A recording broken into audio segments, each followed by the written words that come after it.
De savoir que j'avais des aides, ça m'a rassurée, ça m'a donné de la force pour camper sur mes positions et mettre fin à du coup cette relation qui était malsaine et me dire ok, je suis pas seule.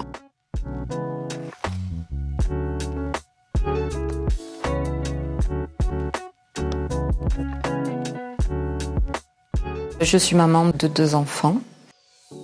Je suis travailleur social à la Caisse d'allocation familiale de Tarn-et-Garonne. Je suis travailleur social également à la Caisse d'allocation familiale du Tarn-et-Garonne. Je savais qu'il y avait des assistantes sociales à la CAF. Moi, en tout cas, je ne pensais pas être concernée par l'aide sociale. Moi, j'avais besoin de savoir à quoi j'avais droit parce que je n'avais jamais sollicité la CAF, en fait. J'étais malgré tout inscrite étant donné que j'avais déjà 2 enfants. Donc j'avais un numéro CAF pour les allocations familiales et pour l'aide de la nounou, mais j'avais jamais eu besoin de plus que ça, quoi. En sachant tout ce à quoi j'avais droit, je me suis dit ok, c'est possible, j'ai des aides pour acheter des meubles parce que je partais sans rien. J'ai des aides pour la caution donc, de l'appartement. Des aides aussi tous les mois qui allaient arriver. Donc je me suis dit, bon, je peux repartir grâce à ça, quoi. C'est ça qui m'a décidé, qui m'a permis de franchir le cap. Déjà, quand on pense séparation et CAF, on pense à droit. On ne pense pas forcément qu'il y a un service social à la Caisse d'allocation familiale. Qui peut accompagner des personnes qui vivent une situation de séparation. Ce sont des personnes avec enfants à charge essentiellement qui déclarent leur séparation à la CAF ou qui envisagent une séparation qui peuvent entrer en contact avec le service social de la CAF. En fait, cette proposition de contact direct avec un travailleur social, elle est prévue parce qu'au moment de la séparation, la famille peut être bouleversée, déstabilisée. Ça peut avoir aussi un impact sur le quotidien des familles, notamment l'aspect financier, mais aussi la vie quotidienne, la prise en charge de l'enfant, la relation avec l'autre parent et également les relations avec la CAF. Les personnes ayant reçu un courrier de proposition de mise en relation, éventuellement ayant notre numéro de téléphone direct, peuvent nous contacter et on peut leur proposer de les rencontrer soit sur place à la Caisse d'allocation familiale, soit sur les territoires. Si les personnes n'ont pas la possibilité de se déplacer, on peut également proposer des visites à domicile, voire un rendez-vous téléphonique si vraiment il n'y a pas d'autres moyens pour pouvoir communiquer. Une fois que la décision était prise, on a eu pas mal d'échanges par rapport à la mise en œuvre de la séparation. Ça m'a enlevé une énorme charge mentale, ça c'est clair.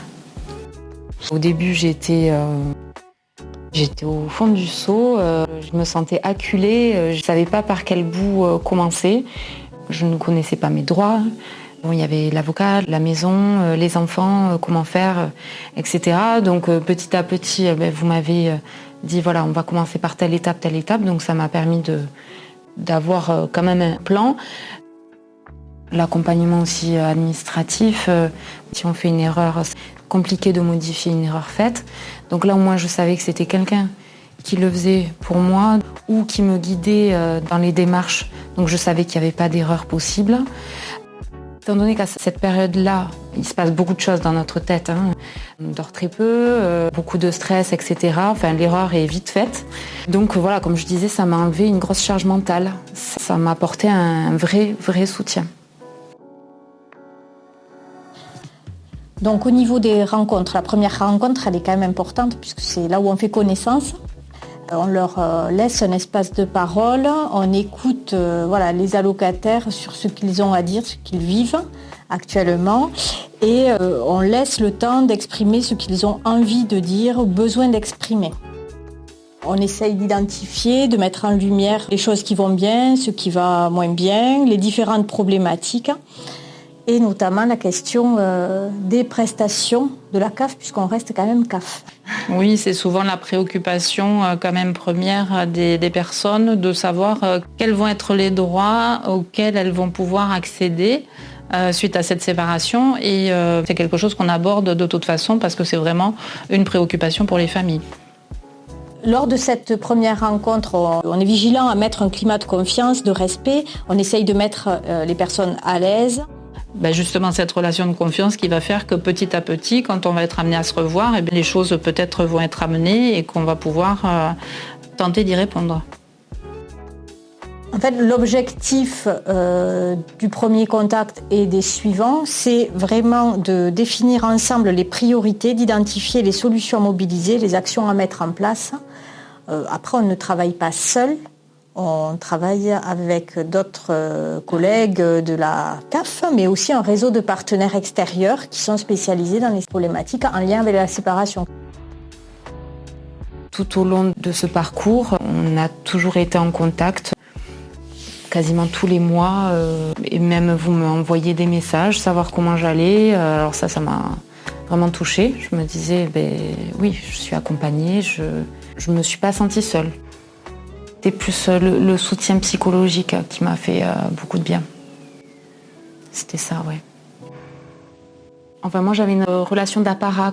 On montrait pas que ça n'allait pas. Donc les gens n'étaient pas au courant. Vraiment, ils n'ont pas compris. Les gens autour de moi m'ont tourné le dos, en fait. Donc je me suis sentie vraiment très seule. Et donc d'avoir quelqu'un qui m'écoutait, ça m'a fait du bien. Et qui ne me jugeait pas, du coup. C'est le bonheur d'avoir une personne qui me connaît, qui a suivi mon parcours, qui a suivi ce que j'ai traversé et qui m'accompagne, qui me répond et je sais que j'aurai pas une réponse à côté en fait. Je me sens en sécurité du coup. Le travailleur social est vraiment là pour accompagner, conseiller, soutenir si besoin. Et c'est vraiment en fonction des besoins de chaque personne. C'est vraiment du sur-mesure qui est fait pour chaque famille, en fait. C'est l'allocataire qui reste au cœur de sa situation et de son accompagnement. Nous, on ne fait rien sans la personne et c'est la personne qui décide à quel rythme elle veut avancer. L'objectif de notre accompagnement, c'est vraiment de les aider à passer ce cap de la séparation, à passer à quelque chose de moins subi, à trouver un nouvel équilibre. Il y a des personnes qui vont juste avoir besoin de conseils pratico-pratiques, d'être mis sur les rails, et puis d'autres pour qui ça va être beaucoup plus compliqué et qu'on va accompagner du coup un peu plus longtemps sur des problématiques qui sont peut-être un peu plus compliquées. Et ce qui est bien, c'est qu'on s'adapte au rythme de chaque famille. Il y a des familles qu'on peut voir tous les 15 jours si c'est nécessaire. Il y en a d'autres, ça va être une fois par mois, ça sera largement suffisant. Enfin, c'est vraiment en fonction d'elles et de ce dont elles ont besoin. Et d'autres, ça ne sera qu'une seule fois. Et puis voilà, ça leur aura suffi à faire le tour de la question. L'accompagnement m'a le plus aidé au début. Au début, il a duré longtemps du coup. Tout au long en fait, tout le long du processus, déjà le début pour les renseignements, pendant pour l'accompagnement et puis après dès que j'avais une question, dès que je voyais un truc, un bug, il me semblait un peu incohérent, hop j'envoyais mail. Est-ce que c'est normal ? Oui, vous inquiétez pas. Donc c'est tout ça, ça a tout simplifié. Le parcours peut prendre plus ou moins de temps selon les situations des personnes et les environnements aussi extérieurs. Le nombre de temps qu'on met pour trouver un logement, les délais pour les audiences. En général, l'accompagnement prend fin parce que les familles n'ont plus besoin de nous et nous contactent de moins en moins. Donc c'est plutôt bon signe, c'est que tout va bien.